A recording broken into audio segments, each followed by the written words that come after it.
কথা বলতে চাচ্ছি মরণোত্তর চক্ষুদান নিয়ে। এই বিষয়টি নিয়ে কিন্তু খুব বেশি ধারণা যে অনেকের আছে সেরকম না। অন্যান্য অনেক রোগ সম্পর্কে সবাই যেমন জানেন, এই বিষয়টি আসলে হয়তো আমরা মাঝে মাঝে দেখি। আপনার কাছে একেবারে শুরুতেই জানতে চাই যে মরণোত্তর চক্ষুদান বলতে আমরা আসলে কি বুঝি? মরণোত্তর চক্ষুদান বলতে আমরা বুঝি যে আমাদের মানবদেহের অঙ্গ চোখ খুব গুরুত্বপূর্ণ একটা অঙ্গ। এটা অঙ্গটা দিয়ে আমরা চোখ আমরা দেখি, আমাদের পৃথিবীর রূপরস সব কিছু অবলোকন করি, দেখি।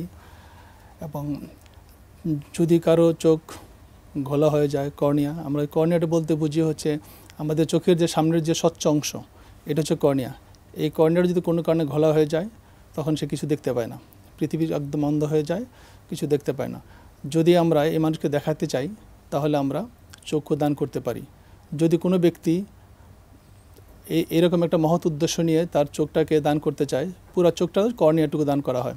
এই চোখটা দান করতে চায় এবং দান করার জন্য সে যদি অঙ্গীকারনামা করে একটা নির্দিষ্ট আই ব্যাংকের সাথে অথবা কোনো সংস্থার সাথে, এবং পরবর্তী সে এই চোখটা দান করবে, দান করার পর এই চোখটা সংযোজন করা হবে এবং একজন অন্ধ ব্যক্তি সেই চোখ দিয়ে দেখবে।